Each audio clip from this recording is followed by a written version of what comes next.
It's not a bird, it's not a plane, it's superhero Slate. It's a modern podcast where we talk about everything that's great, like movies, TV, superheroes.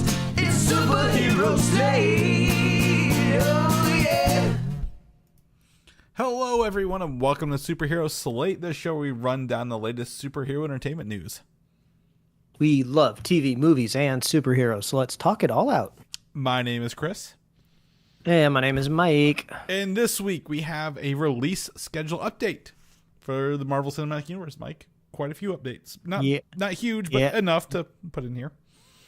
Yeah, everyone get out your latest versions of Photoshop and start photoshopping up new timelines because I don't think Marvel's cranking them out anymore. You kind of have to make your own. Yeah, they're not... once it's in print, it means it'll change, right? That's why they don't do that. Mm-hmm. So we'll keep you updated. We'll be updating our page later as well. Daredevil will be getting D23 FaceTime this week. I was going to say get eyes on Daredevil, but I thought that was very inappropriate because he's blind. But D23 is coming up, so we'll have some of that news. Spider-Man Noir adds Sandman somehow. We've got a whole list of characters in Spider-Man Noir from the release this week, and we're gonna go through them and kind of just poke at them a little bit. Nothing huge, but figure we'd get them in front of you guys and get your what everyone else's feedback is on Spider-Man Noir, because I feel like we're in a very isolated sandbox for this show. So I'm excited to hear what other people who are less living in this would think about the news if they read it or came across it one day. But that is our main topics for the show this week, Mike. It's been a long first week in August for me. How's yours been? Well, I mean, it's like triple. We're in like the triple threat con summer right now. Comic-Con was last week. Next week it's a D23 Expo where we should be getting some more news and updates there. But you were at a con yourself this very weekend, and I've been waiting for you to give me an update on the show. Yes. So for those who are subscribed would have gotten already. I went to GenCon this week, and I've never understood why they've called this thing GenCon. It is a tabletop board game RPG convention. Anything, if you're into that kind of stuff, this is the mecca of all that, right? The San Diego Comic-Con of board games and tabletop games. And I found out finally this weekend why they call it Gen Con. I was like, it's a very, no pun intended, generic name, if you will, for something that doesn't tell me, hey, this is what it's about. But apparently the original convention used to be in Geneva, Wisconsin. So it was the Geneva Convention. And boy, let me tell you how much fun I had with that for a little bit. The proverbial crowd there was tired of me by the end of it, but I had a good time. But I gotta go to Gen Con. I'm gonna give a shout out real quick to listener and sometimes guest host on the show, Patrick, for inviting me multiple times over multiple years, and me finally saying I'll go if we can cover it for Superhero Slate. So he went there. Also shout out to people who let me stay with them, Adam and Luke and Patrick, all together. It was a good time. I ran into probably no less than 15 people I knew at this convention, Mike. Like literally. Oh wow! It's in Indianapolis, Indiana. So obviously, I've got pretty close roots to it. So that was a plus. So I got to see a lot of people. But well, I would say that the biggest thing, Mike, and you've been to Comic-Cons before, several different kinds. Mm-hmm. This is literally a Comic-Con for tabletop games, like one for one, right? There's vendors, there's booths, there's an artist alley. You're there to get cool merch, exclusives, debuts, drops, all this fun stuff. I had no idea going into this, but the other part of this is when you buy a game, guess what you want to do with a game, Mike? You want to play it, and guess what that requires? Tabletop space. Tables? Yes. So there is a huge halls in the Indianapolis Convention Center open, just tables as far as the eye could see. The Marriott also has hundreds of just tables and chairs as far as the eye can see at this place. Not in the convention center proper, but like I could not literally, I couldn't fathom the number of seats and places to play games at this convention. It was absolutely awesome to see in person. I will say, my experience for the first time, I didn't go in with really a game plan, and I think that's okay to take it in the first year. But I will say if I go back next year, I plan on doing it. I think I have a better game plan. We did, for those who subscribed, we had to interview 2 people for the show. One is Stone Blade, I think Entertainment. I think the one that's live is Stone Blade. They do a game called Ascension, and it's an older. I wouldn't say older, but several years ago they've been out of reprint. They're reprinting it with Ascension Legacy. I should have wrote this down. But we were able to talk to the CEO of that company, and he's very excited about it. So I recommend listening to that interview. Patrick is 100% our guy in the chair, literally playing games. We also have a shout to Marshall, listener to the show. He was there, met him up. He would love to be our guy in the chair as well. And I definitely think I'll take him up on that next year. So we got to interview them, and we also get to interview a company called the Andrew Esposito of the Op Games. They do the big game they had this year was called Gnome Hollow. That's where you build mushroom rings with gnomes. It's a very, very popular game. They also have delved in helping publish, or at least owning some of the Dice Throne stuff, which has Marvel Dice Throne. If you've ever I think I've heard of this company before. I feel like I've seen their logo on licensed tabletop games before, like with pre-established IP and stuff. Absolutely, yeah. And they have X-Men Dice Throne coming out later. But they had Gnome Hollow there. That's their big game. They have another one going to launch next year. So that interview will probably go up tomorrow or Tuesday with him. It's very cool to learn about that stuff and some of the future. They have a Muppet-based game coming out later. Heyo, that sounds awesome. Yeah. So it was very, very cool to hear about that. So we're going to put that up. But I mean, if you're into this kind of board game tabletop games, lightly, this might be overwhelming, and I totally understand. If you're into it heavy, you probably are heard about it, so this is pointless. But one of the cool games, Mike, I want to tell you, and then before we kind of jump on this, because I want to make sure the GenCon interviews, kind of tell our story, is I have the name in my text messages with my wife, but it's a game system that is NFC based or RFID based. So you have the base of it, which is the electronics, and then you put your maps on top, and the tablet tells you where you are and the creatures are that you're fighting in this game.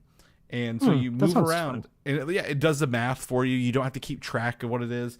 When it's your turn, you use a phone or another tablet as the gamepad, right, to play. It shows you your cards, your abilities. It'll tell you what you can and can't do, so you don't have to keep checking a rule book the whole time. Which makes the gameplay kind of speedy and fast. It was fun. We had a really good time playing that. All four of us had a demo there, thanks to Luke. But it was very interesting because in a convention center, it runs on Wi-Fi, and the Wi-Fi signal in a convention hall is the worst thing about that. So it kept disconnecting every 5 minutes, and it was really, really, really funny. I am going through my messages to still check this stuff out. It was a really fun game, and they actually so the main one we played, you fight Zodiacs, like the big monsters or Zodiac, I guess, representations. They have a Vampire the Masquerade version coming. There's a Cthulhu version coming, which is really cool. So there's some other games we played, but I want to make sure that kind of gets the interview. I plan on, Mike, and this be for you as well because you're not part of it, getting with Patrick and Luke and doing a special episode where we recap their experiences as Gen Con professionals and kind of things that they would tell people to visit, because sounds great. I don't know anything about it. I'm not a good source on my first year to say. I just know I saw a lot of people. It was a really good time. Indianapolis was absolutely packed to the gills downtown there, and if you're into gaming, that is where you want to be. The only thing you'd be proud of me. I only bought one thing all weekend, Mike, and it's you're not gonna be surprised because it's the Marvel multiverse role-playing game. The X-Men book was released because we are in the X-Men era of merchandise over at Marvel right now. So I bought their book and gotta do. Bring that home so I can take a look at it and start playing that. But any other questions you had kind of off your cuff there, kind of? No, I mean, it sounds like the vibes were immaculate there. I would love to just experience it myself at some point in time because it sounds a very specific convention, but also seems like it was very popular. So, I mean, board games have only gotten more popular year over year. That's just been an explosion, especially kind of like in that indie space. So I got to imagine a convention like Gen Con has only benefited from all that renewed enthusiasm. So that's cool. I'm glad you had a good time. Yeah, and then this is, I think, the first year they've actually sold out of tickets since like maybe 2017, I think. So it was really cool to see the sold out sign everywhere, right? Like, I mean, sad if you didn't get your tickets, but like it was really cool to see like that many people, that much floor. I got my steps in, felt pretty good. Boy, I'm still scrolling through my messages trying to figure out the name of this place. Oh, The Bad Karmas and the Curse of the Zodiac.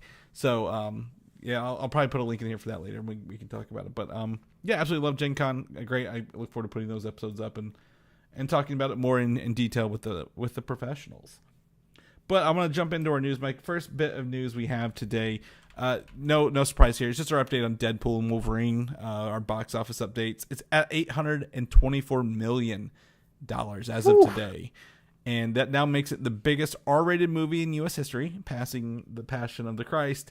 And for it to become number one, it will have to pass the Joker's $1.06 billion to become the highest ever. I mean, it seems like it's going to be able to do it based on the legs it has right now. I was watching some Olympic coverage on Peacock over the weekend, which means I was sitting through commercials because I can't avoid those when you're watching live television. And I was seeing the trailer for Moana 2, which is slotted for November. And it made me think back to those like Nielsen ratings from just like last year, where they said like the number one streamed movie was like the first Moana movie, which came out years ago. So I'm looking at Moana 2 coming out, Deadpool here about to cross $1 billion, Inside Out 2 already crossing $1 billion. I'm like, I think Disney is going to get 3 bills this calendar year, which that is not something that has happened in a long, long time. So this is good for them. Oh yeah. I love it when large corporations win, Mike. That's really what I'm into these days. But I was looking up here, kind of what is the number one movie this year? Do you Inside Out 2? That's what it is. So yep, number one movie this year. But anyway, yeah, doing great. They do say it should pass. It should end around 1.2 billion is what the analysts are saying. But it's funny. I don't have it here, but I've seen like people sharing the cams stuff. There are, I would say, spoilers, but things you want to experience in person in the theater. Oh, like, Chris, I was scrolling on TikTok mere hours ago, and there was a live feed. Now, it's a vertically oriented platform, so this is probably the single worst way to watch Deadpool 3. But it was like a square in the middle of the TikTok feed, and the square was split in half. So the top of the square was somebody's random like Fortnite like lobby screen, and then underneath it was just the like a cam rip or something of Deadpool 3 just playing in the bottom. I was like, who experiences Deadpool like this, and why is this illegal and on this platform? It was wild. It was so funny to me. Yeah, I mean the split's probably, they're probably getting by the auto capture by that. But I will say, like, even Sean Levy was sharing cut clips from the show. There's about midway through the movie, there's we've talked about it, non-spoilers, the minivan scene, right? A very poignant conversation between Logan and Deadpool in a minivan, and he shared that scene on there talking about, obviously the craft of, like, getting Hugh Jackman to deliver this line was huge,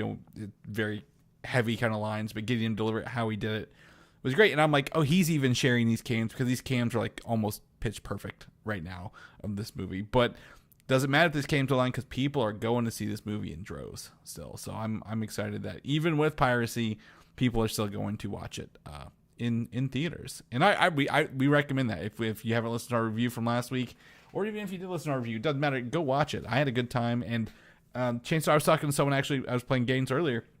He said he watched it this weekend. He said the jokes were coming at him so fast. He's like, I'm gonna have to rewatch this a couple times to get all the jokes and references in that movie. And I agree. Mm-hmm. Let's shift gears a little bit.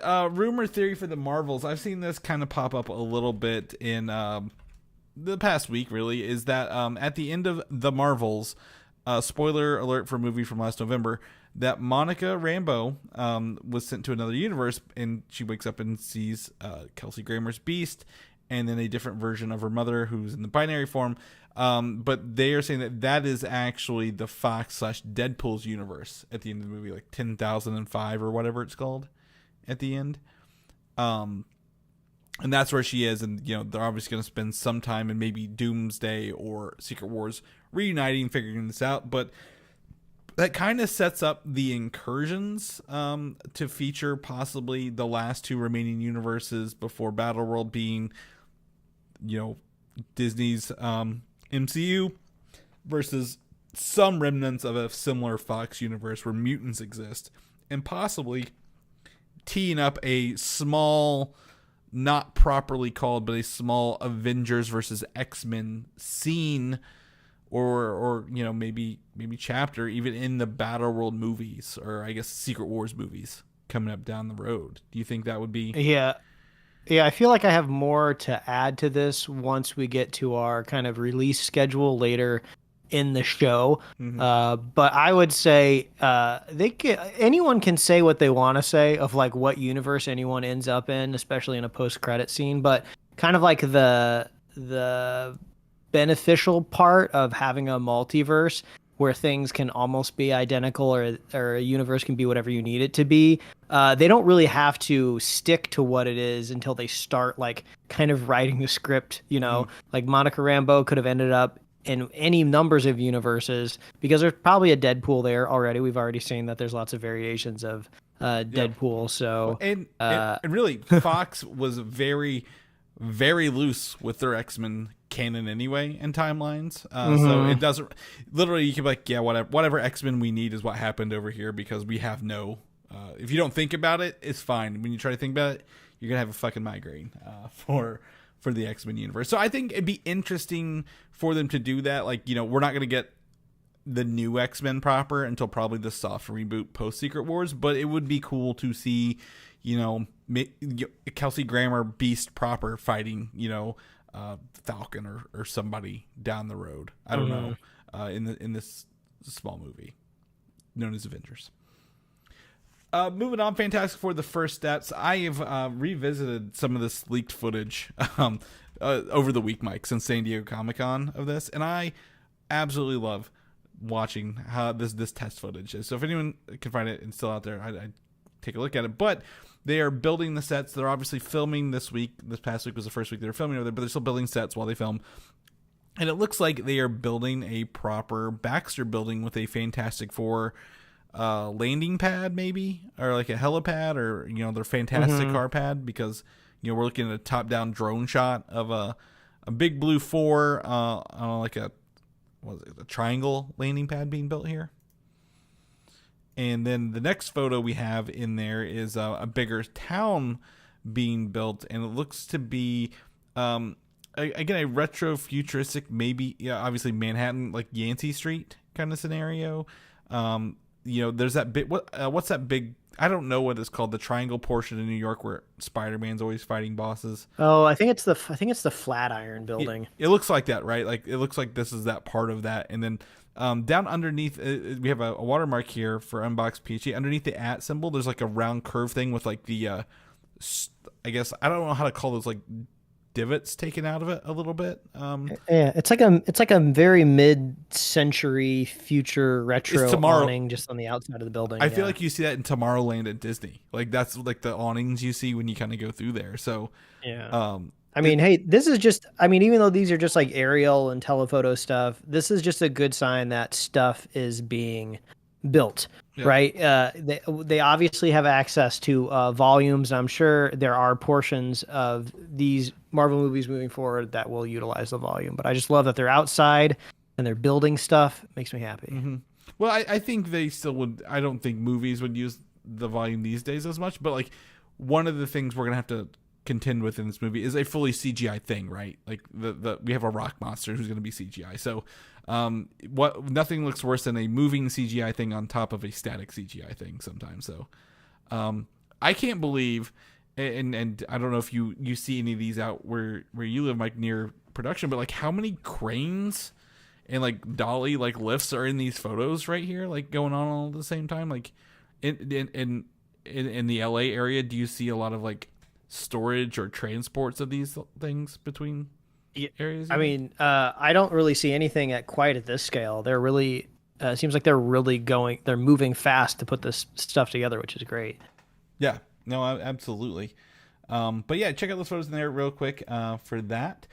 Moving on, I've got two rumors here, and I kind of want to run them by you because the first one's interesting, and the second one is a little more. So the first rumor I have, which I believe to be the most believable of the two, is that Fantastic Four First Steps will show us effectively how an MCU universe quote unquote ends before the sequels. Like, you know, we've heard of universes dying and ending, but we've never seen it on the universe side, right? We've only just seen the the TVA side, I guess, proper. And Doctor Strange kind of had one in Incursion, but they say like the end of this movie will lead into obviously Doomsday, so the universe will be ending so they can come into the MCU proper, in their next movie down the road. Is there anything you'd want to see out of that? I mean, that seems like a really great mechanic for showing us as the audience the ramifications of a universe dying, right? In Loki season 2, whether you're looking at these alternate timelines as universes or multiverses or whatever we're supposed to do, it still seems like we're abstracted from them, right? They're just lines on a monitor, and whenever they disappear or get pruned, the camera kind of just whips around to like a TVA agent who's just like horrified, like, oh no, we lost another universe, right? Mm-hmm. But like we don't really get time to like meet the people there and care for them. But this seems to be like, a very expensive movie that's building lots of physical sets.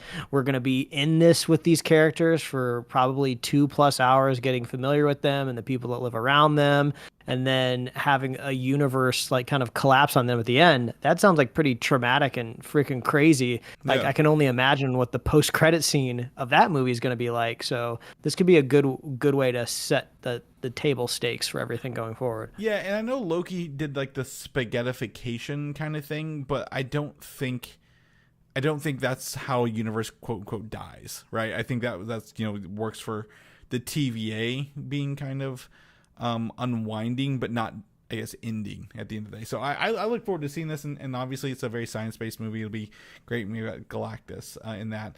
The other part of this is that that we're going to see the team's origins briefly, but then like we're going to catch up with the Fantastic Four, and they're like not together as a Fantastic Four, so they're going to have to reunite to fight Galactus. It's not that they're fighting or against each other; they're just like doing their own things. And I got to thinking about this and watching that test footage, and I'm like, oh, the Thing is in a dating show, and it seems like Reed and Sue are trying to raise a family, having dinner at 8 on Sundays, trying to get together. Like this looks to be a very true rumor, which would be an interesting spin because all the movies about the Fantastic Four, them getting together for the first time and their origins, and this would be more like, no, we have our powers, we're already well known, we're dealing with celebrity and fame and the way to that, and then trying to come together again and beat something bigger than us is a great story, right? Sounds like a good time for that. Mm-hmm. And on top of this, Galactus is a multiversal being like America Chavez was in Doctor Strange's Multiverse of Madness, where there's only one of him in the entire multiverse, and he's eating off planets through the multiverse, and that's why he's such a big threat for that. So I think that's interesting to make him bigger than one universe. Yeah, and also that kind of adds more motivation for the Fantastic Four of if they end up within our mainline MCU universe and, they kind of bring over Galactus with them, they're going to have information that, our heroes on Earth are going to want to know about. There was a really good story, I think it was maybe in the Ultimates or something called Ultimate Hunger, where the Ultimate Galactus, which I don't know if you remember, was like a bunch of like a cloud. It's not a cloud of robots. It wasn't a cloud, but it was robots, right? It's like essentially if nanobots were the size of like planets, kind of thing, taken together, eating other planets. But that came into the mainline Marvel universe and merged with that universe, like powering him up and giving him like more hunger than he had before. So not saying that he would do that, but if you bring something from one universe into another and it mixes, you don't know what you're going to get out of that, and that would be an interesting dynamic down the road to keep Galactus as a multiversal, or not multiversal, but a cosmic threat. Possibly bring back the Celestials, like someone who could actually compete against the huge Celestials would be something like that. So yeah, very, very, very interesting on Fantastic Four front. But we'll keep you guys posted if anything news coming along in those. I'm going to go ahead, Mike, and just crack open a nice root beer for the rest of this show because my mouth is dry. One of the worst parts about conventions is it throws off your eating and drinking schedule, like very, very much, right? Because you're up late, you're not drinking enough water no matter what you do. So I'm gonna sipperoni here. Moving on. Thank you. I knew that. I'm a Barks root beer fan. For anyone who wants to come at me, I love Barks root beer. I just grew up with it, and that's my favorite. So, big fan of the drinks. Moving on. Avengers Kang Dynasty. It was weird to type this because this movie technically doesn't exist. But as we have recently had Doomsday take its place and more information that come out, more rumors have come out, or I guess scoops, if you will, about what that movie was going to be. And it literally matches rumors we've been talking about for like what feels like a year now, Mike. Previous, even before the Jonathan Majors, issues, but that it was going to focus on anchor beings, which we now know what anchor beings are, which included the 3 Spider-Man actors being the anchor beings for their universes. Nicolas Cage's Ghost Rider was his anchor being. Logan being an anchor being recruited by the TVA to fight the Council of Kangs, if you will. And they would end up failing at the end of that movie, and Battleworld would be created by the one Kang we saw in Quantumania, who is now just effectively dead. But as people know, the movie has since been rewritten and new directors hired, but I could see some of this plot being reused a little bit for Doomsday. Instead of Kang doing this, it's Victor Von Doom, or a multiverse of Doom getting all the universes saved instead. Yeah, the rumors are interesting because if we take it at face value, right, it leans so heavily on Sony IP, right, of 3 Spider-Man. Like, so you're rounding out half of the, quote, Avengers in this movie on, like, a universe that you have to have, like, shared custody with, which seems kind of like, you pulled it off and, No Way Home. And I suppose, they could have those contracts, extended for another movie. But that seems like like you're rolling the dice a little bit there. Put an asterisk on that because I have actually bullet point for that later. It actually comes up in our release schedule part. So I'm actually going to drop some information on you there. But I love where your head's at on that. Right. Yeah, interesting. And also, like, the idea sounds fun, right? Would I go to a movie theater and watch this? Yes. But it's called Avengers Kang Dynasty, and I'm like, where are all the Avengers at? Obviously I know it's going to be a new team, but that's a very odd team together to call the Avengers, right? Right, exactly. And it really feels like they were relying on like a send off, like a proper send off in that movie, right? Kang Dynasty, like, hey, we're gonna get all your people together one more time, and we're gonna send them off. They're gonna lose at the end of this movie. We may see them briefly in the next movie, but we're gonna be essentially saying farewell to their possibilities of returning kind of after this. But the popularity of Deadpool and Wolverine, they've not rewritten Avengers since Deadpool and Wolverine came out a week ago. I just want to quell any discourse about it. Like, oh, they're going to look at that movie and rewrite it. They can't. They don't have enough time to do that. But they have been planning, to me, the anchor beings for longer than we have seen them on screen, since we've only been properly introduced to them for a week now. So this does tie into what I feel Deadpool and Wolverine was doing and setting up for people to get used to. But I'm going to come back to that Spider-Man thing here in a bit. But let's move on to now Kang Dynasty has been taken over by Avengers Doomsday, and we got that announcement last week with Robert Downey Jr. coming to play this. But the movie will have Victor Von Doom trying to stop incursions, universes colliding and decaying, by unifying them into one place, a new solitary, and I'm going to use this phrase lightly, sacred timeline, because the sacred timeline is where what Loki controlled, but like this is going to be more like, hey, everything just happens here. There's no timeline. It is now just my world, and I'm the god here, if you will. Yeah, it's interesting. The rumors are flying fast and furious about what's kind of coming up within the MCU, because you're presenting me a list here, which is great. And normally I avoid going out and reading rumors, but for some reason the algorithms have just been putting them in my face over the last couple of days. You know, and I saw some that said, "Oh, Kang is supposed to be coming over into," or I mean, Doctor Doom is supposed to be coming over into our mainline universe through like some sort of portal and like Karmatage. So I mean, who knows how that's going to like facilitate. But I like Doom's characteristic that he kind of shares maybe with like a Bruce Wayne or a Batman, in a way of like kind of one of his big powers is like he's like a planner, right? Yeah. You know, he's a leader, like an organizer. And also, you know, usually you throw some sort of like technology or magic on top of him, you know, to give him that extra edge. Yeah. But I do think a big overarching plan like this works well for a Doom character. So I could see this fitting within his archetype. Because Doom is like, again, he's always been the opposite of Reed Richards, right? They've always been their villains to each other, talking about Fantastic Four. Reed did it for everybody, and Doom does things exactly the same things, same, but for himself. And that's the interesting part. Like, he wants to be, you know, the leader of the library and looked upon and ruled, but like Reed does it because he's a good person, and that's always been like the yin and yang of that. And this seems very, I'm doing it because I can and I want to be worshipped.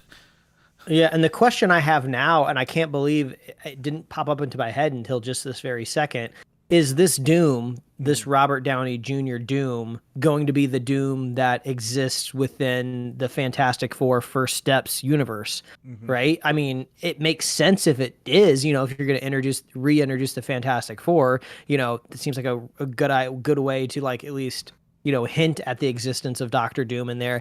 And maybe also that's why they are so open to showing Robert Downey Jr. on stage as Doom, you know, basically pulling the reveal away from the movie and letting everyone know ahead of time is maybe we're going to see his face like, you know, like on a newspaper or a news program or something within the Fantastic Four movie. So it'll kind of be established already. Yeah, something like that. Yeah, and I would love to... You know, everyone's doing the class. I love the classic Doom look, and they should do the classic Doom look, absolutely. But would be cool to see like a retro futuristic Doom that fits in that Fantastic Four universe a little bit. Like, how do they make him look cool in the First Steps world a little bit? But yeah, I think they're necessary. I don't know if he's going to be in there, and it would be interesting, right, to see what that kind of looks like. And there's so much secrecy behind that movie as well. I will say the other interesting part about all these rumors you're seeing, you know, the age of guesses and scoops and rumors have all started to blend together a little bit. And I do like to go to, I don't use Reddit very often, but I'll go to Reddit and to the Marvel leaks and spoilers one, and they have a rating system for their scoopers and tell you how likely are they to be right when they announce a rumor or something. And some of the more recent ones have been demoted heavily due to how wrong they got. You know, they were just calling things out about Deadpool and Wolverine this year, and they were kind of demoted a little bit. So it's interesting to see some of those rumors, like, hey, how right normally are they? And some people are starting to be a little less. And that kind of goes back to last week when we talked about Deadpool and Wolverine. They're planting fake information out there to throw off the scoopers, right? So you know, you may be seeing stuff that will never come true, but they're just putting it out there to be that way. And the last bit about Avengers Doomsday is filming for the upcoming movies, both of them, Doomsday and Secret Wars. I assume they're going to be doing them not at the same time, but back to back pretty quickly. Will be in the UK studio as opposed to Atlanta, where they shot the last Avengers movies as well. I'm not going to bring it up, but have you seen like the discourse around what the Russos and Robert Downey Jr. being paid for these movies, Mike? The dollar signs being thrown around. I think I saw some pretty large dollar signs, and I mean that must mean they're bullish on these Avengers movies if they can drop that much cash. Yeah. Are they going to just be sure bets because people will go for Robert Downey Jr. not knowing he's not Iron Man, right? Kind of thing.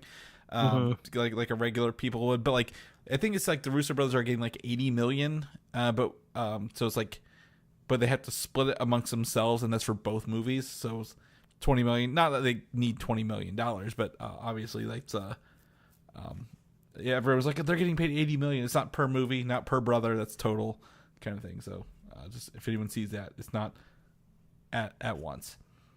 Moving on to Avengers Secret Wars, obviously the sequel / follow-up to that will be that the rumor is that Marvel Studios still wants Tom Cruise to come back as Iron Man in this movie as a variant.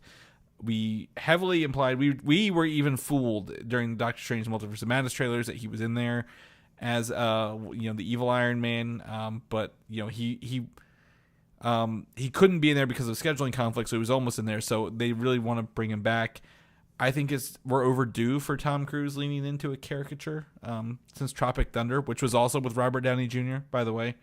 So I think we're due for him to kind of parody himself or play a not Mission Impossible character for a little bit. Yeah. Well, it depends if he survives this skydiving jump he's supposed to do onto the Hollywood sign after the Olympics. It'd be a fun cameo. Is he really doing that? Is that I think so. I mean, I did the bad thing where I never read past the headline of what I saw in my feed. But yeah, he's supposed to be doing some sort of stunt at the end of the Olympics. The Olympics are wild because, if I told you, Snoop Dogg was swimming with Michael Phelps at Paris for the Olympics, you'd be like, you're lying to me, Chris. Like, that's not a real thing. He doesn't do it. But like, Snoop Dogg is now everyone's favorite person in the world for America. So go Olympics, go teams. Okay, so this is where we're gonna get into some bullets here. So get out your pocket calendar, start making some release date changes here. The Marvel Cinematic Universe has a new release schedule, and I've highlighted things here in green that didn't change, Mike. So the things you see in green were already on the calendar. Everything else has been updated. I don't know if this green will make it to your podcatcher of choice or the website, so I will bold everything that is changed. That way people can see it. First and foremost, Captain America Brave New World, February 14th, did not change. Thunderbolts, May 2nd, 2025, the name changed to the asterisk officially on paper. Still think they're going to call it probably the New Avengers at the end of that movie. Fantastic Four, First Steps, July 25th, 2025, the name changed as well to First Steps. Blade is still on the calendar for November 7th, 2025. I think we'll see if this movie happens, Mike. We'll know better next year. Untitled Marvel movie, February 13th, 2026, still on the calendar. Avengers Doomsday, May 1st, 2026. Avengers Doomsday is the new title. Untitled Marvel movie for July 24th, 2026 has been removed. So that's out of the calendar. However, we have heard very recently, over the past several months, Sony is fast-tracking a Spider-Man movie. Marvel does not own the release dates to Sony movies and Spider-Man. So my guess is Spider-Man's going to slot in here, Mike. And the rumors have been that they've taken so long to make Spider-Man 4 is because Sony wants to replicate Far From Home's multiversal success and bring back Tobey and Andrew again because they think that's where the money was. So if all these movies, the rumor below is going to fill in about this. If they are doing Battleworld movies in between Avengers movies and Sony gets to do their multiversal movie on Battleworld, that meets everybody's requirements, Mike. Yeah, I mean, Sony, you're already doing your multiversal Spider-Man movie. It's called Spider-Verse, and the movie's awesome, and it's amazing. I mean, my expectation for the next time I see Spider-Man is I want it to be more simple. I want him to be in that kind of sparkly red and blue suit that we showed him in at the end of No Way Home. He's just a normal street level hero. He doesn't have the fancy Tony Stark suit anymore. So I want to see him like overcome those hurdles. He's in the I want to see a property. Movie. Yeah. I want to see, a movie built around that. I don't want Sony's shenanigans to come in here.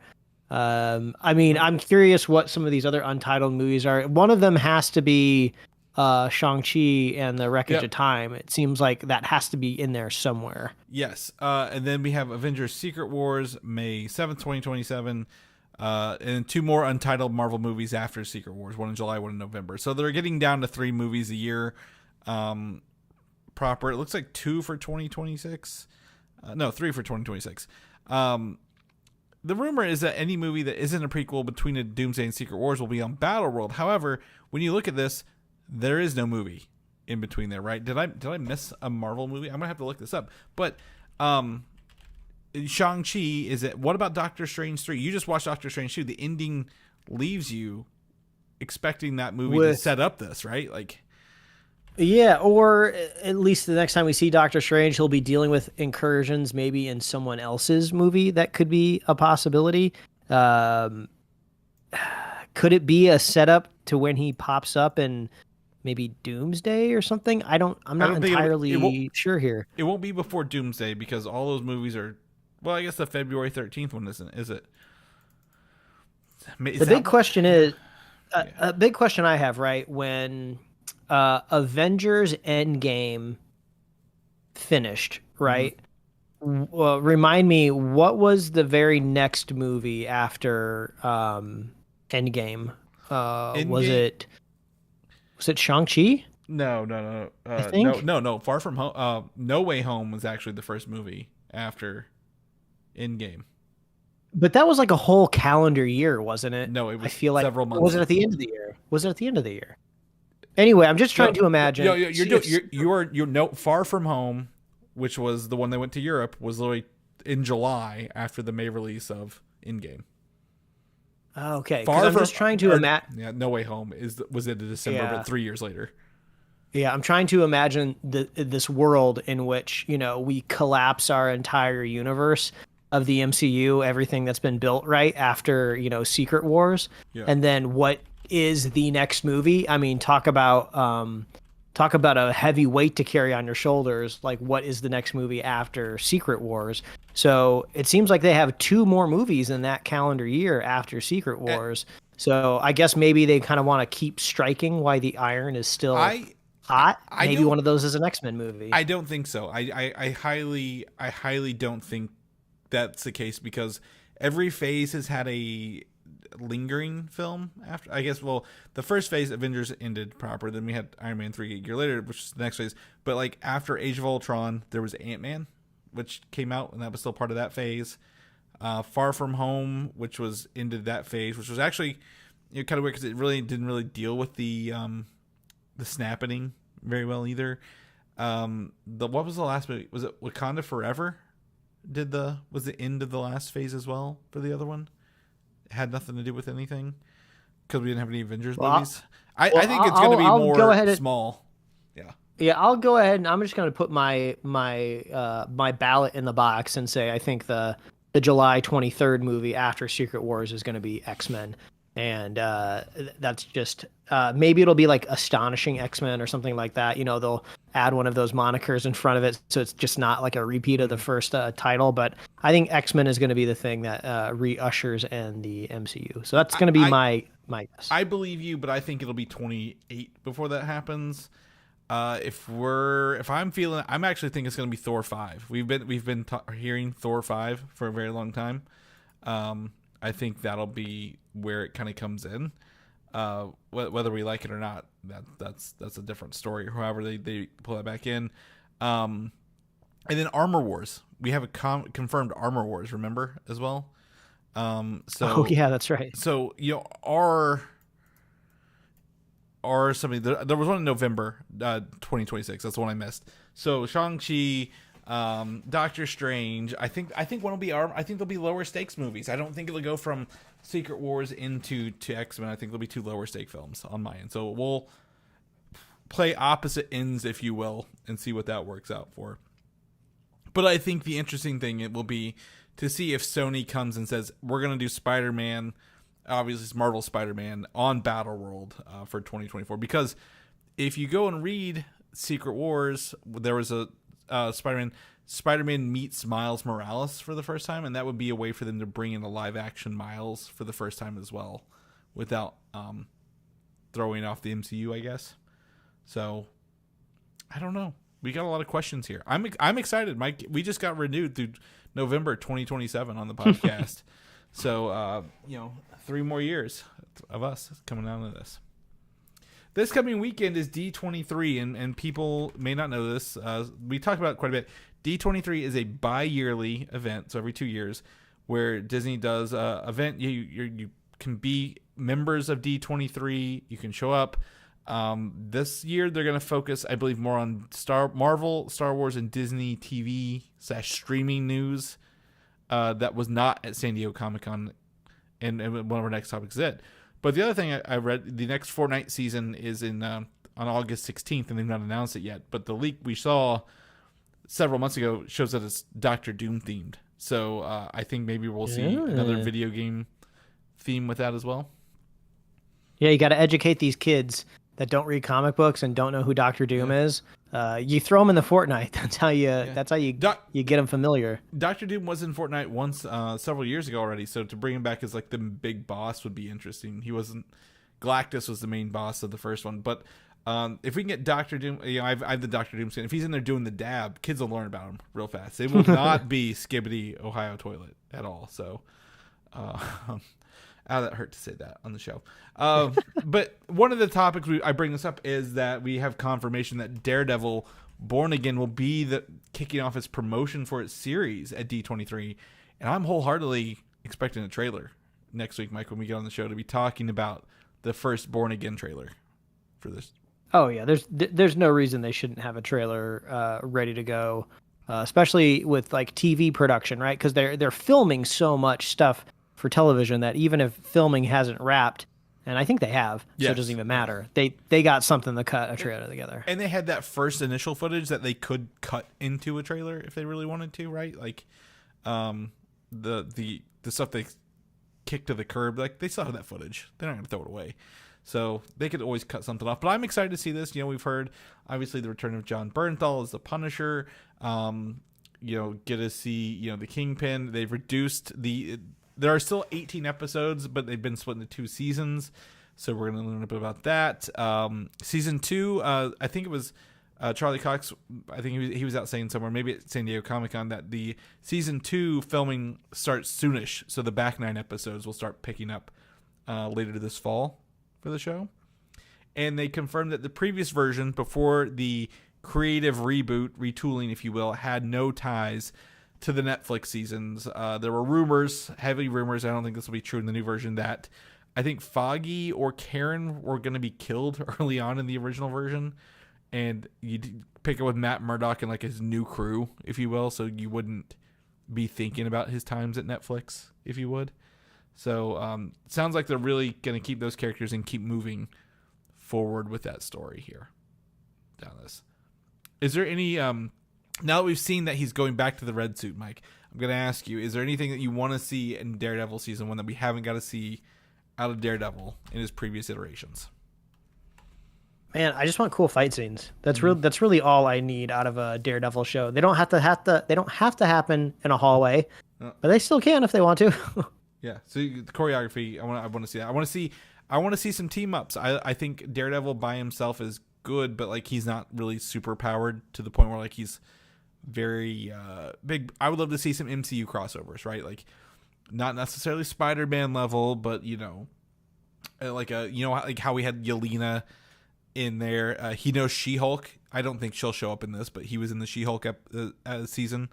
So we'll see if anything comes into this. But I'm excited to see the footage, and we'll be talking about you guys next week with that. Superman, James Gunn's Superman has wrapped primary filming, if not secondary filming. It's releasing July of next year. And when I said this out loud, earlier when I wrote this, I realized that is next to within 2 weeks of Fantastic Four. Like that comes out, then 2 weeks later is Fantastic Four. Can you believe that? I mean, I'm imagining with this release date, we're going to have a pretty competitive Super Bowl trailer spots next year, since usually that's kind of beginning of February. So that's going to be kind of right at the perfect kickoff point for, we might have teaser trailers for these 2 movies already by then, but maybe we'll kind of get full, big, like splashy, like, oh, here we go, Warner Brothers, Disney, duking it out, big summer movies. Where are your summer box office dollars going? Right. Yeah. I think I have a feeling in my bones Superman's gonna get moved forward, like closer to us, like a week, maybe like July 4th weekend, literally, because it would be July 4th. Like they may try to move it up to grab onto the long holiday weekend for Superman. I'm excited to see that. Is there a cat yelling at me over here, Mike? Did you just hear that? I heard a faint whisper of a cat who had an opinion. Yeah. So we'll have to go check that out. Hopefully they're not throwing up. Cats love to throw up. It's the best thing.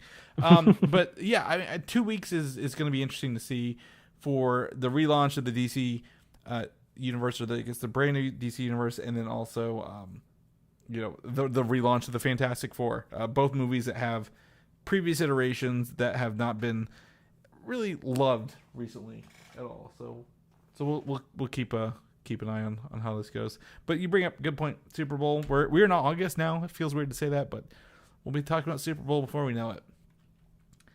Spider-Man Noir, the show that just keeps giving and giving over here. I am excited to talk about this because I am just so curious what's going to happen with this show. Like, my hype isn't there, but I'm like, the curiosity is getting the best of me these days. Does that make sense? Mm-hmm. Like, yeah. What are they going to do with this? So, the character descriptions were recently revealed for the upcoming series, and again, we're getting confirmation here that Nick Cage is Ben Reilly, a retired superhero with the powers of Spider-Man, who is too old and broken, both figuratively and literally, to suit up the way he used to. He said he takes low-level PI cases and stays out of the ones that involve high-profile names, like that of the mayor, who is not named, by the way. Through flashbacks, we found about his past heroics and past failures that led him to this point.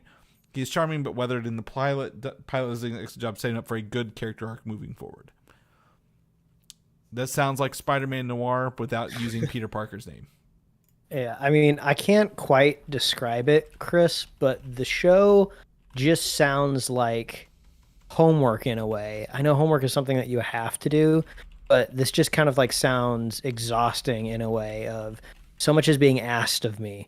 It's just like, oh, we hope you're a Spider-Man fan. Now show up. Okay, now get ready because this isn't Spider-Man or Peter Parker. Okay, this is this other character that you might be familiar with if you've watched Spider-Verse. Hey, but it's Nick Cage, so that's exciting. Okay, but he's like a gruff, reluctant superhero. So we need you to care about him even though he doesn't care about himself. So now let's slowly, episode by episode, see him like return to being a hero, and then maybe you'll kind of get some big payoff in the season finale, and then after all is said and done, it probably doesn't even get renewed for a second season. This is a very pessimistic take, but like that's just what I'm feeling right now. I'm curious to see what it is. I don't, obviously I think this is going to Amazon, right? I'm curious to see what kind of comes out of it. Are they only going to do one season, like a what do they call this? It's like a limited series. Limited series. Like, I could see them sign up and like we're gonna kill him off at the end, so we don't have to worry about this later, kind of thing. Or like a one and done, a good story. He redeems himself at the end. I'm curious if they're also gonna cast someone younger for the flashbacks rather than use Nicolas Cage, or maybe de-age him to tell some of this stuff. So I want to see what the world looks like. I want to see kind of what they're building around it, because I think, on paper, these are just really very generic paper descriptions, right? Like something that you would write to sell it to a producing room, or like, hey, we're hiring a writer room. Here are our characters. So I'm not going to take a lot of stake in this as the marketing materials yet, but it feels like, knowing this, they haven't written the whole show yet, and they're going to try to figure it out. But we at least have the chess pieces on the board. We might not just be playing chess. We're probably playing a different game for it. But I'm going to go through some of these other ones real fast. I'm not going to go through all of them. I might go through the names on the descriptions. We talked about Yuri Watanabe. She's I know her mostly from the Spider-Man games on the PlayStation. But this one, she'll be a stage singer with unknown ties to crime organizations in New York City, including that of the mayor. Her character exists entirely through the eyes of Ben Reilly in the pilot, but there's an interesting larger story set up for her in the pages. So I don't think we're going to meet her until later, right? We're just going to see her as he sees her, if you will. Or Noir. What do they talk in the back of their head? Or like voiceover kind of stuff. So I don't think we'll see a lot of that. The thing that got me, the next one's the one to be the biggest thing, and I want to get probably our biggest point of this is Flint Marko, aka Sandman, a hired goon working for Yuri, but has an unknown condition that causes him to turn into the Sandman. When he switches between identities, he has no memories of what the alter ego did while in control. It seemed a decent amount of story will revolve around him, and there's a lot of potential for this character to be a fan favorite. Ignore the flavor text, but that he transforms into the Sandman is interesting to me, and that it's like a Jekyll and Hyde scenario rather than he's someone who just has the powers.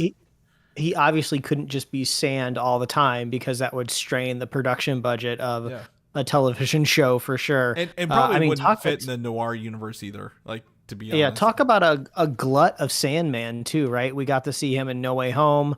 We've already seen him in a Spider-Man movie already. And then on top of that, he was a very big component of Spider-Man 2, the video game. Yeah. So a lot of Sandman, which is strange because there's a lot of rogues gallery of Spider-Man that we haven't seen yet, but maybe that's the only thing that they were kind of quote allowed to use. Like, yeah, go ahead, use Sandman. We just wrapped him up. Yeah. Well, I also think the Sandman, he feels like a gangster a little bit, right? Like his character. So I think he fits in this universe more than Mysterio would, I guess. Maybe, I don't know, maybe like an old 1920s magician would be an interesting villain as well. I don't know. But yeah, I think Sandman's lower on the totem pole for their upcoming other productions, so that's probably why he's in here as well. I want to see what a Noir Sandman looks like for the show. I don't think it'll be the Flint Marko we saw in Spider-Man 3, but I would love to see what. I also don't think we're gonna get Spider-Man the video game where he's as tall as skyscraper sand either. So would love to see what they're doing with this on the show. Hopefully they're throwing some money at it. Obviously, we got Robbie Robertson, reporter. We've got Mayor Delgado. There he is, the mayor. Corrupt politician whose motivations and past are entirely unknown. The character exists as set for future episodes, likely as the main villain. So, getting a little late there. Silvermane, an aging crime boss whose plans to retire thrown out the window after his mansion is burned down. So he's Batman. No, I'm kidding. It appears that he'll be one of the other major antagonists in the series. Brendan Gleeson is rumored to be Silvermane. Janet is Ben Reilly's secretary, and think Joan from Mad Men. Edward Addison, man who catches himself on fire with no harm to his body, and one of the MacGuffins for the plot. So looks like we're going to get at least another powered person in the show, Mike, who can flame on, if you will. It's not Johnny Storm, but obviously I would love to see if they have like maybe a villain of the week on top of all this stuff that he's doing in these cases. And then, there's another Delgado, another PI that has a working relationship. That's probably wrong. But either way, as you can tell, Mike, they're building this story. They're building this universe. I want to see the concept art. I want to see the visuals because the thing about Noir is it's black and white, and Spider-Man Noir has a unique outfit. It's not about him being regular Spider-Man and being quippy. He's more of a, obviously a crime noir character who has a lot of voiceovers and is dealing with that stuff. So I want to see it. I have questions that need answers, but the curiosity is now getting the better of me than before. I'm a little on board more for curiosity. It may suck. First episode maybe awful. First episode maybe great. I don't know, but it's fun to learn about it as we kind of go through it with them at the same time. Other than that, that's the show for this week. It's a light show, and I only say that because, as people may know, I told Mike before the show, post Comic-Con, there's not a lot of news because they took all the news to Comic-Con. So that's true. We are really scraping the barrel here for this with this Spider-Man Noir breakdown. So the next week's D23, so obviously Disney's not doing anything right now, but and the Olympics are on. People are watching the Olympics. Mike, have you been watching a lot while it's on, or just kind of catching up the recaps? Man, I've seen the memes. I'm all over the memes. I know all about the chocolate muffins. I learned about the chocolate muffins today. That was my new one. Yeah, and I would recommend. I do not have the time to invest and watch any one particular sport, but on Peacock, I really like the what do they call it? It's like their Olympic highlight show. I think it's Kevin Hart and Kenan Thompson are the host of it, and they just kind of like go through and just make fun of like different clips and highlights, and they bring on like interviews and stuff. It's fun. It's lighthearted. It's easy to put on in the background, but that's my recommendation for keeping up with the Olympics myself. Yeah, I've been the two one I've seen lately is the shooter from Turkey who's just so casual about it, and like they're like, Gen Xers can do this because they played Duck Hunt as a kid kind of thing. And then also, have you seen the Italian gymnast sponsored by Parmesan Cheese Company? Oh yeah, hilarious. Love it. It is great. The Olympics just bring everyone together. It's such a good time. So if you guys are watching anything specific or excited for this week's, I think it's track and field, right, coming up, let us know. But Mike, if people know what you're up to, what you're doing, where can they find you at, buddy? Yeah, they can read my webcomics at liferewardsrisk.com and pickledcomics.com. Chris, people want to catch up with you. Oh, where are you? Instagram, Valdan87, VALDAN, or Video Game Systems of the same name. If people want to know about the show, what we're doing, what we're up to. In 2 weeks, I'm going to Chicago Fan Expo, so we'll have some coverage in 2 weeks of that. Where can they get all these goodies? Oh, all you got to do is head on over to superheroslate.com. That is the Olympic village of Superhero Slate, where you can get all of the chocolate muffins you desire at superheroslate.com. We're on Apple Podcasts, YouTube, Spotify, wherever else you love to listen to fine podcasts. You can get merch at superheroslate.com/store. We love hearing from you. Reach out. Let us know what you think about the MCU moving forward. What are your favorite rumors? Maybe you just want to invent a rumor and send it in to us and act like you are working on set and you've seen the script, and maybe we can push some fake news out there for you. Give us your scoops. We want the biggest scoops you got, but we're not going to fact check them. You got to tell us what they are. But we love our super fans, so if you want to be a super fan of the show, all you have to do is share the show with a friend, share the show with a buddy, and we'll be here every week, folks. That's right. We'll see